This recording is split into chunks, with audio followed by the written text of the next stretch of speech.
6 fevralda Türkmenistan'ın Günogor Liverpool ayetine yine todon turdu ve çäge sıradı. Yerli ýaşaýjylar bu sebitde todonly howanyň kada öwürlüp barýanyny aýdýarlar.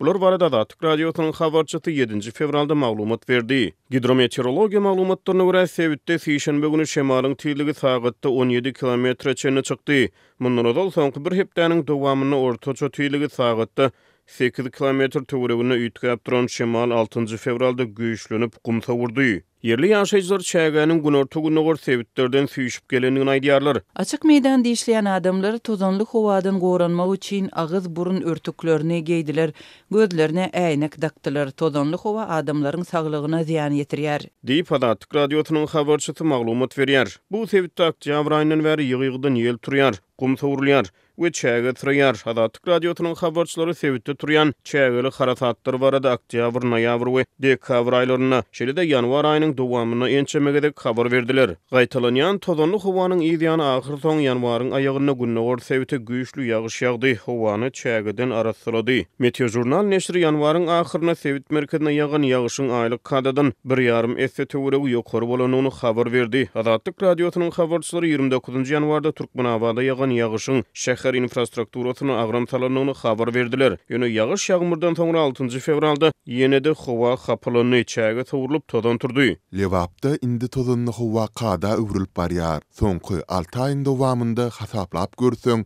tas 30 gün tozanly bolandyr. Diýip bir yerli ýaşaýjy Atyk radiosynyň habarçysyna gurrun berdi. Türkmenistanyň döwlet media serişdeleri sebitde gaýtalanýan tozanly howa, onuň yerli ilatyň saglygyna we durmuşyna ýetirýän täsirleri, ýol açýan oňoýsuz netijeleri barada habar bermeýär. Howanyň üýtgeme bilen bagly dowam edýän global aladalaryň arasyna soňky ýyllarda Türkmenistana adatdan daşary howa hadiseleri gaýtalanýar. Ýöne hökümet resmiýetleri mümkin bolan ekologiýa wehimleriniň garşysyna görülýän çäreler barada hasabat bermeýär. Çägeli harakatlar sebitlerde ilatyň gündelik durmuşuna, oba hojaluk işine yaramaz täsir edýär. 70 ýaşlaryň akbyr sebit ýaşaýjy howa şertleriniň öňkü we häzirki ýagdaýyny deňeşdirýär. Biziň ýaşlyk ýyllarymyzda kys paslynda ýerde ilmidam gar bolardy, ýaplarda suw doňardy, afta ulak az bolardy, arasda howadan demalardyk. Häzir günde günasy tozan turýar, güýçli semaly üsýär. Arasda howadan dem almak kynlaşýar. Gysyň ortasynda howa 15 gradusy çelini maýlaýar. 10 fevralda 20 gradusy çelini maýlajak ýaly. Onsoň kys pasly diýip aýdyp bolarmy? Diýip 70 ýaş arka atan Lewaply goja Atyk radiosynyň habarçysyna gurrun berdi.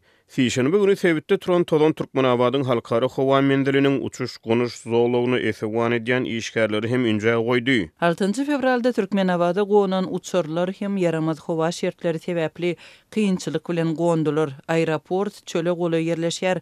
Bu ýerde tozanly howa has güýçli duýulýar. Diýip bir Türkmenabat ýaşaýjy Atyk radiosynyň habarçysyna gurrun berdi. Şeýle-de tozanly howa uly ýaşly adamlary, garrylary, ýürek damar kesellerinden ejir çekýän adamlary, dem gysmaty bolan adamlary we gany basyşy ýokary bolan adamlara da täsir etdi. Olar arasda howa mätäç, ýa-saglaryň dem alysy kynlaşýar, gan basyşy ýokarylanýar. Soňra olar hukmal medisina kömegine mätäç bolýarlar. Diýip bir yerli ýaşaýjy Atyk radiosynyň habarçysyna gurrun berdi. Hünärmenler soňky ýyllarda dünýäde çägeli harakatlaryň hasy ýygjamlaşanyny we ýetileşendigini aýdýarlar. Bu ýagdaý serhed üstü täsirlere ýol açýar, daşky gurşawy, klimata, oba hojalygy pudugyna ziýan ýetirýär, saglyk ýagdaýy pes adamlaryň durmuşyna wehim salýar. Türkmenistanyň umumy meýdanynyň tas tegseni götürümli garagym çöle eýelýär.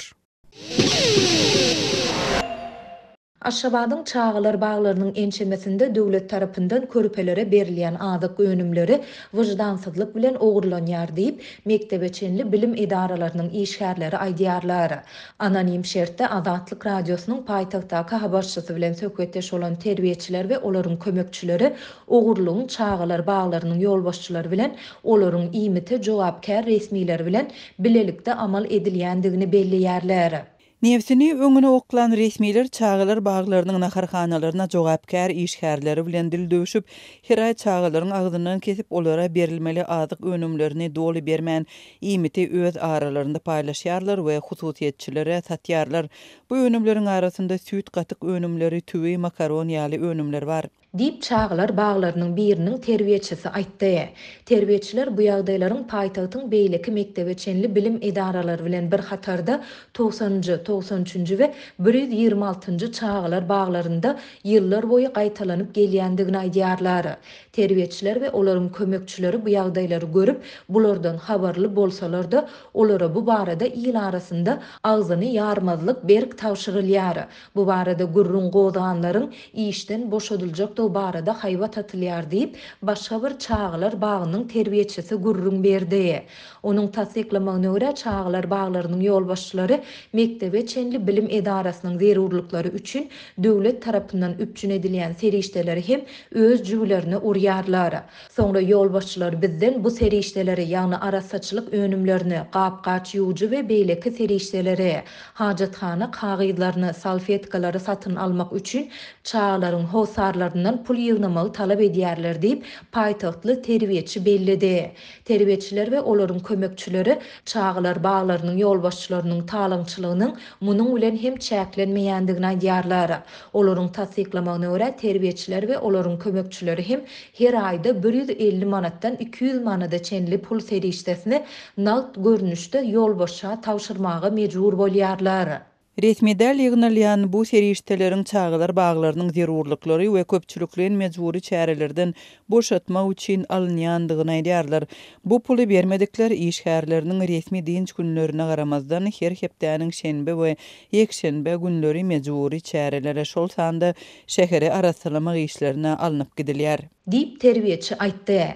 Adatlyň baýdylanlar barada agzalan çağlar baglaryndan şeýlede paýtagtyň bilim bölümünden telefon arkaly tesbir almak boýunça ýygyderle eden synanşyklary oňy netije bermedi. Redaksiýa bu barada ýurduň bilim ministrligi bilen hem habarlaşyp bilmedi. Türkmenistanda ýylat köpçüligi subsidiýerlenen nyrkdan çörek we un satyn almakda ýygyderli kynçylyk çekýärkä ýylaty döwlet tarapyndan ketgilenen ýeňillikli bahadan çörek bilen talaba laýyk üpçün edip bilmeýän häkimetler alyjylara gözegçiligini güýçlendirýärler. Resmiýetiň boyun almaýan azyk gytçylygyna garşy etaty çäresi alyjylaryň köp çörek satyn almazlygyna gönükdirilýär. Şu günler Aşgabatyň döwlet dükanlarynda çörek satylan wagtynda polisiýa işgärleri nowatlaryň daşynda awtologly aýlanýarlar we alyjylaryň ellerindäki çöregi sanaýarlar. Döwlet dükanlarynda satylýan buhanka çöregi adam başyna 3-den köp berilmeýär. Şeýlede bolsa nowatlara gözegçilik edýän polisiýa düzgüni bozanlary gözleýär. Bagtyarlyk etrawynyň polisiýa bölüminiň işgärleri suwun ýerden etrawyň merkezlerinde ýerleşýän adyk dükanlarynda çäkli mukdarda satylan subsidiýerlenen çörek sowdasyny barlady. Polisiýa awtouloglarda dükanlaryň töwereginde pestizlikde hereket edip alyjylary uzak ağırlykdan synlap, olaryň her biriniň näçe sany çöregi satyn alyp dükandan çykandygyny synlady. Dip Azatlyň Aşgabatdaky habarçysy 7 fevralda maglumat berdi. Aşgabatyň polisiýasy alyjylaryň satyn alýan çöreginiň sanyna öňden bäri gözegçilik edip gelýär. Adamlaryň ellerinde haýsy-da bolsa bir sebäpden 3-den artyk çörek bolan ýagdaýynda polisiýa şeýle alyjylary saklaýar we olaryň ellerinden çöregini alýar. Şeýle ýagdaýlaryň birnäçesi 7 fevralda hem bolupdyr. Elinde 3-den artyk çöregi bolan adamlaryň polisiýa işgärleriniň talabyna tabin bolup, garşylyk görkezmezden artık çöregini meýletin polisiýa berendigini we sesini çykarman öwrülüp gidenlerini gördüm. Dip habar çaýdýar. Paýtagtyň döwlet dükanlarynda subsidiýerlenen bahadan satylýan buhanka çöreginiň 3 sanasy 2 manada durýar. Bazarlarda we hususy dükanlarda iň arzan çörekleriň täjirçilik bahasy 3-4 manatdan başlanýar. Hususiýetçilerde gowy hili çörekler 5-15 manat aralygynda satylýar. Türkmenistanyň döwlet dükanlarynda satylýan buhanka çöreginiň hiliniň pesligine garamazdan irade arasynda ony satyn almagy uly isleg saklanýar. Çörek 2 saatlarda satylýar we gysga wagtda gutarýar. Ýurtdaky agyr işçilik zararly köp maşgalalaryň iými tüpçünçüligi subsidiýerlenen adyk önümlerinden düzülýär. Adamlar uly nowatlara we çäklendirmelere boyun bolmagy mejbur bolýar. Öz hakyny talap etmäge synanşan adamlar basaşa sedebar bolýar. Öz hakyny talap etmäge synanşan we artyk diýilip ellerinden alınjak bolýan çöregi bermekden ýüz döndüren dawalasyn raýatlar awtoulogy mündürilip polisiýa bölümine äkdildi. Dip habarçymyz aýtdy. Onuň anyklamagyna görä polisiýanyň saklanan adamlardan jemgyýetçilik tertibini bozanlygy üçin 100 manat möçberde jerime salynýar.